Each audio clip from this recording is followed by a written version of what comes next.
Hey guys, welcome to government jobs Gyan YouTube channel. Guys, आज की इस वीडियो में हम बात करेंगे आईओसीएल के new recruitment notification online form apply process के बारे में। जी हाँ दोस्तों, Indian oil corporation of India limited ने यहाँ पर जूनियर इंजीनियर के खाली पदों को भरने के लिए नोटिफिकेशन रिलीज कर दिया है। कैसे आप इस भर्ती में पार्टिसिपेट करने के लिए अपने फॉर्म अप्लाई कर सकते हो बिना कोई मिस्टेक किए हुए, इसकी पूरी जानकारी हम आपको स्टेप बाय स्टेप रजिस्ट्रेशन से लेकर प्रिंट तक इस वीडियो में देंगे। बस आपको इस वीडियो को स्किप के बिना शुरू से लेकर एंड तक देखना है। उसके बाद वीडियो पसंद आए तो इसे लाइक और शेयर कर दें। चैनल पर नए हो तो इसे सब्सक्राइब कर लें। साथ ही साथ आपको फॉर्म अप्लाई करते हुए जो भी प्रॉब्लम फेस हो रही है उन सभी का हल आपको इस वीडियो में मिल जाएगा। कैसे यहाँ पर आपको अपने डॉक्यूमेंट अपलोड करने हैं, अपनी क्वालिफिकेशन की डिटेल देनी है, पूरी जानकारी आपको इस वीडियो में दी जाएगी। बस आपको एंड तक हमारे साथ इस वीडियो में बने रहना है। तो बिना कोई वक्त गंवाए चलिए शुरू करते हैं। आपको इस वीडियो के डिस्क्रिप्शन बॉक्स में हमारी वेबसाइट IND-sarkari-naukri.in के इस पेज का लिंक मिल जाएगा। यहाँ पर आपको इस भर्ती के रिगार्डिंग सभी डिटेल्स प्रोवाइड कर दी गई है। इंडियन ऑयल कॉरपोरेशन लिमिटेड ने जूनियर इंजीनियर ऑफिसर्स के खाली पदों को भरने के लिए नोटिफिकेशन रिलीज किया है। आप 12 सितंबर 2025 से 28 सितंबर 2025 तक अपने फॉर्म अप्लाई कर सकते हैं। आकर्षक सैलरी पैकेज यहाँ पर आपको प्रोवाइड कराया जा रहा है। 30,000 से 1,20,000 के बीच में। यहाँ पर इस भर्ती में पार्टिसिपेट करने के लिए आपके पास 3 साल का डिप्लोमा होना चाहिए, केमिकल या फिर मैकेनिकल या फिर इलेक्ट्रिकल या फिर इंस्ट्रूमेंटेशन डिसिप्लिन में 65% मार्क्स के साथ। और अगर आप यहाँ पर SC ST PH कैंडिडेट हैं तो फिर आपके 55% मार्क्स रिक्वायर्ड है इस भर्ती में पार्टिसिपेट करने के लिए। 26 साल आपकी मैक्सिमम आयु सीमा रखी गई है। जनरल OBC EWS के लिए 400 रुपये फीस है। SC ST PH को कोई फीस जमा नहीं करानी है। फीस का पेमेंट आप ऑनलाइन मोड से जमा करा सकते हो, debit card, credit card, net banking या फिर UPI के माध्यम से। सिलेक्शन यहाँ पर आपका computer based test, group discussion और ग्रुप टास्क और पर्सनल इंटरव्यू के आधार पर होगा। आप ऑल इंडिया से ऑनलाइन मोड में अप्लाई कर सकते हो। उसके लिए आपको इस पेज को नीचे स्क्रॉल डाउन करते हुए इंपॉर्टेंट लिंक सेक्शन में आना है। ऑफिशियल नोटिफिकेशन PDF लिंक पर क्लिक करके इस भर्ती के नोटिफिकेशन को ओपन कर लेना है और इसमें आपको पूरी डिटेल रीड कर लेनी है। यहाँ पर आपको सभी डिटेल्स प्रोवाइड कर दी गई है, जैसे कि क्या पोस्ट का नाम है, क्या यहाँ पर आपकी एजुकेशनल क्वालिफिकेशन या फिर रिक्वायर्ड एलिजिबिलिटी क्राइटेरिया होना चाहिए, कितनी सैलरी आपको प्रोवाइड कराई जाएगी, कैसे आप अप्लाई कर सकते हो, कब से कब तक आप अप्लाई कर सकते हो, पूरी जानकारी आपको इस नोटिफिकेशन में दे दी गई है। आप सभी डिटेल्स यहाँ से रीड करें, उसके बाद अपने फॉर्म अप्लाई कर लें। फॉर्म अप्लाई करने के लिए भी आपको हमारी वेबसाइट के इसी पेज पर ही अप्लाई ऑनलाइन का लिंक दिया गया है। जैसे ही आप इस लिंक पर क्लिक करेंगे तो आपके सामने यहाँ पर इंडियन ऑयल का ये पोर्टल ओपन होगा। गाइस, यहाँ पर अगर आपने पहले से रजिस्ट्रेशन कर रखा है तो आपको अपना रजिस्ट्रेशन नंबर एंटर करना है, अपना पासवर्ड आपको एंटर करना है, ये सिक्योरिटी कोड आपको यहाँ पर एंटर करना है और सबमिट के स्टेप पर क्लिक करते हुए आपको अपने डैशबोर्ड में लॉगिन करके अपना फॉर्म अप्लाई कर लेना है। और अगर आप इस भर्ती के लिए फर्स्ट टाइम अप्लाई करने जा रहे हो तो सबसे पहले यहाँ पर आपको अपना रजिस्ट्रेशन करना होगा। उसके लिए आपको यहाँ पर click here for new registration की एक टैब दी गई है, आप इस पर क्लिक करें। आपके सामने रजिस्ट्रेशन का फॉर्म ओपन होगा। इसमें आप अपनी बेसिक डिटेल्स प्रोवाइड करते हुए अपना रजिस्ट्रेशन कर सकते हो। सबसे पहले यहाँ पर आपको अपना फर्स्ट नेम एंटर करना है, उसे एक बार फिर से एंटर करके कंफर्म कर लेना है। उसके बाद अगर आपका मिडिल नेम लास्ट नेम है तो यहाँ पर आप एंटर कर दे। फिर यहाँ पर आपको इनके अकॉर्डिंग आपका फुल नेम शो कर दिया जाएगा। उसके बाद गाइज यहाँ पर आपको अपना मोबाइल नंबर एंटर करना है, उसे एक बार फिर से एंटर करके कंफर्म कर लेना है। फिर अगर आपका कोई अल्टरनेट नंबर है तो यहाँ पर आप एंटर कर सकते हैं, नहीं है तो इस कॉलम को खाली छोड़ दें। उसके बाद यहाँ पर आपको अपनी ईमेल आईडी के शुरू के कैरेक्टर एंटर करने हैं। उसके बाद आपको इस सेकंड कॉलम में से अपनी ईमेल आईडी का डोमेन सेलेक्ट कर लेना है, जिस डोमेन पर आपकी ईमेल आईडी है। फिर यहाँ पर आपको अपनी कंप्लीट ईमेल आईडी टाइप करनी है, ये कैप्चा कोड आपको यहाँ पर एंटर करना है और उसके बाद गाइस यहाँ पर आपको सेव एंड नेक्स्ट के इस ऑप्शन पर क्लिक कर देना है। इस तरह से यहाँ पर आपका रजिस्ट्रेशन सक्सेसफुली कंप्लीट हो चुका है। आपको टॉप पर ही एक रजिस्ट्रेशन नंबर और पासवर्ड प्रोवाइड कर दिया गया है। ये रजिस्ट्रेशन नंबर और पासवर्ड आपके रजिस्टर्ड मोबाइल नंबर और ईमेल आईडी पर भी सबमिट कर दिया गया है। आपको उसे केयरफुली नोट डाउन करके रख लेना है फ्यूचर यूज के लिए। और गाइस यहाँ पर अब आपको अपना recent passport size photo upload करना है, लाइव फोटो कैप्चर करना है और अपने सिग्नेचर आपको यहाँ पर अपलोड करने हैं। इनके लिए आपको गाइडलाइन दी गई है। आप यहाँ पर guideline for scanning the photograph and signature के इस लिंक पर क्लिक करें। आपके सामने PDF ओपन होगी। इस PDF में आप चेकआउट कर सकते हो कि किस गाइडलाइन के थ्रू यहाँ पर आपको अपनी डॉक्यूमेंट अपलोड करने हैं। यहाँ पर आपका जो पासपोर्ट साइज फोटो होगा उसका साइज 4 सेंटीमीटर इंटू 3.5 सेंटीमीटर होना चाहिए और यहाँ पर उस फाइल का साइज 20 KB से 50 KB के बीच में होना चाहिए, जेपीजी या फिर जेपीईजी फॉर्मेट में होना चाहिए। उसके बाद यहाँ पर आपको अपना लाइव फोटो कैप्चर करना है। फोटो कैप्चर करते समय आपको कुछ चीज़ों का ध्यान रखना होगा। जब आप अपना फोटो कैप्चर करेंगे तो उस जगह पर प्रॉपर वे में लाइट होनी चाहिए जहाँ पर आप अपना फोटो कैप्चर कर रहे हैं। प्लेन वाइट बैकग्राउंड आपका होना चाहिए। और यहाँ पर जब आप अपना फोटो कैप्चर करेंगे तो आपको अपने चेहरे पर कोई मास्क नहीं पहनना है, कानों में ईयरफोन्स वगैरह नहीं लगाने हैं और आंखों पर कोई चश्मा वगैरह भी नहीं पहनना है। इन चीज़ों को आपको यहाँ पर ध्यान में रखना है लाइव फोटो कैप्चर करते हुए। और जब आप अपना सिग्नेचर यहाँ पर अपलोड करोगे तो सिग्नेचर आपका यहाँ पर व्हाइट पेपर पर ब्लैंक इंक पेन से होना चाहिए। डायमेंशन उसकी 140x60 पिक्सल होनी चाहिए। 10 KB से 20 KB के बीच में उसकी फाइल का साइज होना चाहिए। तो यहाँ पर इन गाइडलाइंस को ध्यान में रखते हुए आपको अपने इन डॉक्यूमेंट्स को अपलोड करना है। सबसे पहले यहाँ पर आप चूज फाइल के इस ऑप्शन पर क्लिक करें, फाइल को सिलेक्ट करें और अपना रिसेंट पासपोर्ट साइज फोटो यहाँ पर अपलोड कर दें। उसके बाद आप कैप्चर फोटो के ऑप्शन पर क्लिक करें और अपने वेब कैमरा के थ्रू यहाँ पर अपना लाइव फोटो कैप्चर कर लें। या फिर गाइड यहाँ पर फोटो कैप्चर करने के लिए आपको एक और ऑप्शन दिया गया है। आप यहाँ पर क्लिक है टू स्कैन के इस ऑप्शन पर क्लिक करें।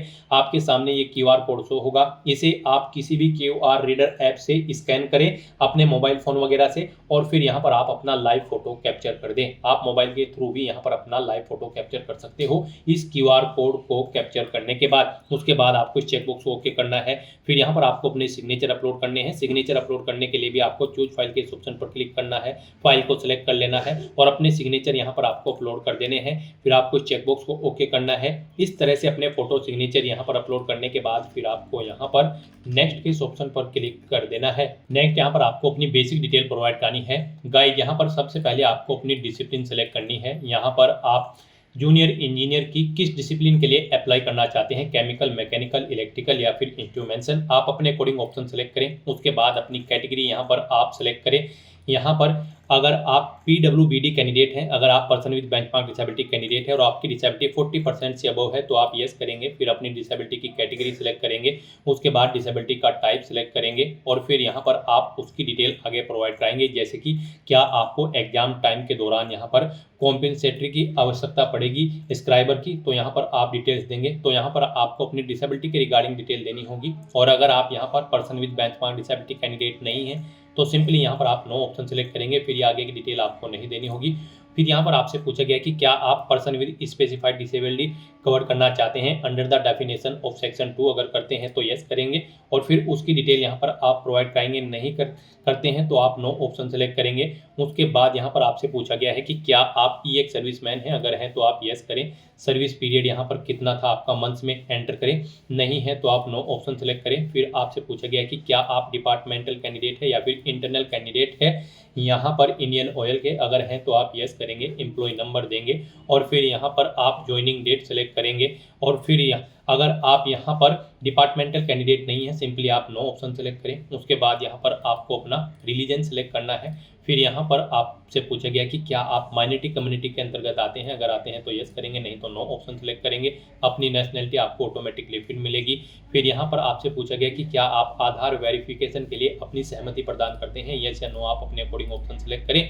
फिर यहाँ पर आपको अपना आधार नंबर एंटर करना है, अपना पैन कार्ड नंबर आपको एंटर करना है। एग्जाम सेंटर यहाँ पर आपको सिलेक्ट कर लेने हैं, जो यहाँ पर आपका कंप्यूटर बेस्ड टेस्ट होगा। उसके लिए यहाँ पर आपको 3 एग्जाम सेंटर सेलेक्ट कर लेने हैं। यहाँ पर आप अपनी चॉइस के अकॉर्डिंग 3 एग्जाम सेंटर सेलेक्ट करें। अपनी डेट ऑफ बर्थ यहाँ पर आप सेलेक्ट करें, डे, मंथ और ईयर। उसके बाद आप अपना जेंडर सेलेक्ट करें।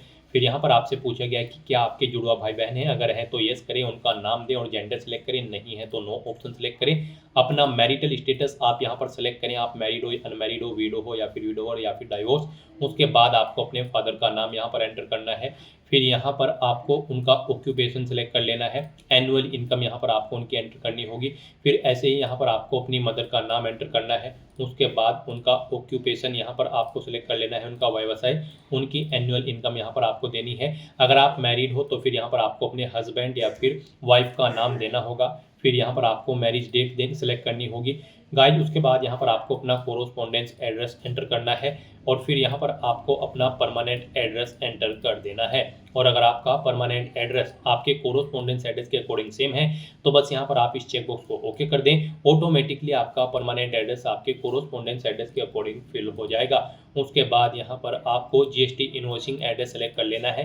आप किस एड्रेस पर इस भर्ती प्रोसेस के दौरान कम्युनिकेट करना चाहते हैं, कोरोस्पोंडेंस या फिर परमानेंट, आप अपने अकॉर्डिंग यहाँ पर ऑप्शन सेलेक्ट कर लेंगे। फिर यहाँ पर आपको अपनी बैंक डिटेल प्रोवाइड करनी है। यहाँ पर आपको अकाउंट होल्डर का नाम देना है, बैंक अकाउंट नंबर देना है, अकाउंट नंबर एक बार फिर से एंटर करके उसे कंफर्म कर लेना है, बैंक और ब्रांच का नाम देना है, अकाउंट का टाइप सेलेक्ट करना है, वो सेविंग है या फिर करंट है, अपने बैंक का आईएफएससी कोड यहाँ पर आपको एंटर करना है। इस तरह से यहाँ पर फिर आपको आपकी कैटेगरी के अकॉर्डिंग एप्लीकेशन फीस का अमाउंट शो कर दिया जाएगा। आप जिस कैटेगरी के अंतर्गत आते हैं उसके अकॉर्डिंग यहाँ पर क्या फीस का अमाउंट है वो आपको शो किया जाएगा। अपनी ये सभी डिटेल्स यहाँ पर फिल करने के बाद गाइज फिर आपको वैलिडेट योर डिटेल के इस ऑप्शन पर क्लिक करके अपनी सभी डिटेल्स वैलिडेट कर लेनी है और उसके बाद आपको सेव एंड नेक्स्ट के इस ऑप्शन पर क्लिक कर देना है। अब यहाँ पर आपको अपनी क्वालिफिकेशन, एक्सपीरियंस और लैंग्वेजेस की डिटेल देनी है।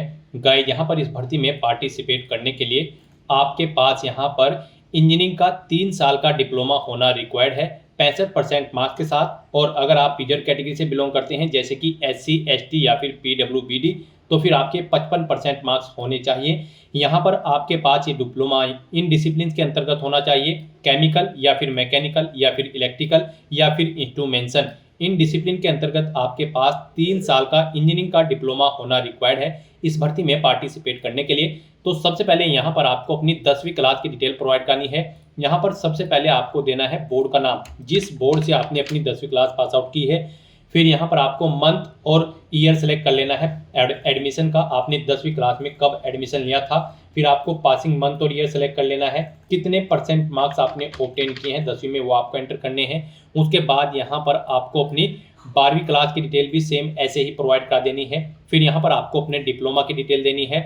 यहाँ पर आपको इंस्टीट्यूट या यूनिवर्सिटी या फिर बोर्ड का नाम देना है जिससे आपने अपना डिप्लोमा पास आउट किया है। फिर यहाँ पर आपको डिप्लोमा सेलेक्ट के लिए डिसिप्लिन मिलेगी, जो डिसिप्लिन आपने पीछे सेलेक्ट की थी फॉर्म अप्लाई करते हुए वो डिसिप्लिन यहाँ पर आपको सेलेक्ट कर लेनी है। फिर यहाँ पर आपको कोर्स का ड्यूरेशन सेलेक्ट करना है, रेगुलर फुल टाइम 3 इयर्स यहाँ पर आपका कोर्स होना चाहिए।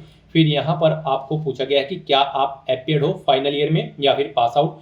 फाइनल ईयर अपीयर्ड कैंडिडेट भी एलिजिबल हैं, अप्लाई कर सकते हैं। तो यहाँ पर आप अपने अकॉर्डिंग ऑप्शन सेलेक्ट करें। पास आउट अगर आप हो चुके हैं तो एडमिशन का मंथ और ईयर सेलेक्ट करें, पासिंग मंथ ईयर सेलेक्ट करें, कितने % मार्क्स आपने ऑब्टेन किए हैं वो आप एंटर करें। इस तरह से यहाँ पर आपको अपने डिप्लोमा की डिटेल प्रोवाइड कर देनी है। फिर यहाँ पर अगर आपने ITI या फिर कोई अन्य डिप्लोमा या सर्टिफिकेट कर रखा है तो उसकी डिटेल आप प्रोवाइड कर सकते हैं। फिर यहाँ पर आपसे पूछा गया कि क्या आपने अपना इंजीनियरिंग का डिप्लोमा रेगुलर किया है, अगर किया है तो यस करें, नहीं तो नो ऑप्शन सेलेक्ट करें। उसके बाद आपसे पूछा गया है कि क्या आपने यहाँ पर कोई हायर प्रोफेशनल क्वालिफिकेशन भी कर रखी है सच एज BE, BTech, अगर कर रखी है तो आप यस करेंगे और फिर आप एलिजिबल नहीं होंगे इस भर्ती पर पार्टिसिपेट करने के लिए। तो यहाँ पर आपको नो ऑप्शन सेलेक्ट करना है। केवल यहाँ पर 3 साल का इंजीनियरिंग डिप्लोमा धारक कैंडिडेट ही एलिजिबल है, अप्लाई कर सकते हैं। उसके बाद गाइड यहाँ पर अगर आपको एक्सपीरियंस है किसी फील्ड का तो यहाँ पर आप अपने एक्सपीरियंस की डिटेल प्रोवाइड कर सकते हैं इस सेक्शन में। यहाँ पर आपको सबसे पहले अपना नाम देना है, फिर आपको बताना है कि क्या आप प्रेजेंट में वर्किंग है, अगर है तो आप येस ऑप्शन सेलेक्ट करेंगे, नहीं तो नो ऑप्शन सेलेक्ट करेंगे। फिर यहाँ पर आपको अपनी डेजिग्नेशन देनी होगी, किस डेजिग्नेशन पर आप कार्यरत हैं। उसके बाद यहाँ पर आपको टोटल सर्विस पीरियड में बताना होगा, कब आपने ज्वाइन किया, कब आपने जॉब छोड़ी या फिर कर रहे हैं। नेचर ऑफ ड्यूटी यहाँ पर आपको देनी होगी, जॉब छोड़ चुके हैं तो उसे छोड़ने का कारण देना होगा। और इन डेट्स के अकॉर्डिंग यहाँ पर आपका एक्सपीरियंस कैलकुलेट करके आपको शो कर दिया जाएगा कितने मंथ और ईयर का आपको एक्सपीरियंस है। इस तरह से यहाँ पर आपको अपने एक्सपीरियंस की डिटेल प्रोवाइड कर देनी है। अगर आपको एक्सपीरियंस है और नहीं है तो आप इस सेक्शन को ऐसे ही खाली छोड़ दें। और फिर गाइड यहाँ पर आपको वैलिडेट योर डिटेल के इस ऑप्शन पर क्लिक करके अपनी सभी डिटेल से वैलिडेट कर लेनी है और उसके बाद फिर आपको यहाँ पर सेव एंड नेक्स्ट के इस ऑप्शन पर क्लिक कर देना है। फिर यहाँ पर आपने पीछे अब तक जो डिटेल प्रोवाइड कराई है उसका पूरा प्रीव्यू यहाँ पर आपको शो कर दिया गया है। आपको सभी डिटेल्स केयरफुली चेकआउट करनी है, पेज को नीचे स्क्रॉल डाउन करना है, डिक्लेरेशन सेक्शन में आना है, आई एग्री के चेकबॉक्स को ओके करना है और उसके बाद फिर गाइस यहाँ पर आपको कंप्लीट रजिस्ट्रेशन के इस ऑप्शन पर क्लिक कर देना है। नेक्स्ट यहाँ पर आपको अपने डॉक्यूमेंट अपलोड करने हैं। यहाँ पर आपको अपना लेफ्ट थंब इंप्रेशन अपलोड करना है। इसके लिए भी आपको गाइडलाइन दी गई है, आप गाइडलाइन फॉर डॉक्यूमेंट अपलोड के इस लिंक पर क्लिक करें। आपके सामने पीडीएफ ओपन होगी। यहाँ से आप चेकआउट कर सकते हो। आपका जो लेफ्ट थंब इम्प्रेशन है वो एक वाइट पेपर पर ब्लैक ब्लू इंक से होना चाहिए और वो जेपीजी या फिर जेपीजी फॉर्मेट में आपकी फाइल का टाइप होना चाहिए। 20 केबी से 50 केबी उसका साइज होना चाहिए। तो यहाँ पर अब आपको अपना लेफ्ट थंब इम्प्रेशन अपलोड करने के लिए चूज फाइल के ऑप्शन पर क्लिक करना है, फाइल को सिलेक्ट कर लेना है और अपना लेफ्ट थंब इम्प्रेशन यहाँ पर आपको अपलोड कर देना है। उसके बाद यहाँ पर आपसे पूछा गया है कि क्या आप अपनी डिटेल जैसे कि आपका नाम, date of birth, mobile number, gender, Aadhaar number, SSC, graduation की डिटेल आप अपने डिजी लॉकर अकाउंट से फैच करना चाहते हैं। अगर चाहते हैं तो येस ऑप्शन सेलेक्ट करें और फिर डिजी लॉकर अकाउंट पर लॉगिन करके अपनी इन डिटेल्स को यहाँ पर आप सहमति प्रदान कर दें। और अगर नहीं करना चाहते हैं फैच आप अपने डिजी लॉकर अकाउंट से इन सभी डिटेल्स को, तो फिर यहाँ पर आपको नो ऑप्शन सेलेक्ट करना है। फिर आपको ये कैप्चा कोड इस बॉक्स में एंटर करना है और उसके बाद गाइस फिर आपको सेव एंड नेक्स्ट के ऑप्शन पर क्लिक कर देना है। इस तरह से यहाँ पर आपका एप्लीकेशन फॉर्म सक्सेसफुली सबमिट हो जाएगा। अगर आप रिजर्व कैटेगरी से बिलोंग करते हैं और अगर आप जनरल, ओबीसी या फिर ईडब्ल्यूएस कैंडिडेट हैं तो पहले आपको अपना फीस पेमेंट करना होगा। 400 रुपये फीस यहाँ पर आपको पहले जमा करानी होगी ऑनलाइन मोड में, डेबिट कार्ड, क्रेडिट कार्ड या फिर नेट बैंकिंग के माध्यम से, और उसके बाद आपका फॉर्म सबमिट होगा। और अगर आप रिजर्व कैटेगरी से बिलोंग करते हो तो आपका फॉर्म सबमिट हो चुका है। बस यहाँ पर अब आपको प्रिंट एप्लीकेशन के ऑप्शन पर क्लिक करके अपने एप्लीकेशन फॉर्म का एक हार्ड कॉपी प्रिंट आउट ले लेना है फ्यूचर यूज के लिए, फ्यूचर रेफरेंस के लिए। तो दोस्तों ऐसे आप Indian oil corporation limited IOCL junior engineer की इस भर्ती के लिए अपने फॉर्म अप्लाई कर सकते हो बिना कोई मिस्टेक किए हुए। आज की इस वीडियो में बस इतना ही। आई होप ये वीडियो आपको पसंद आई होगी। अगर पसंद आई हो तो इसे लाइक और शेयर करें। चैनल पर नए हो तो इसे सब्सक्राइब कर लें। Thanks for watching.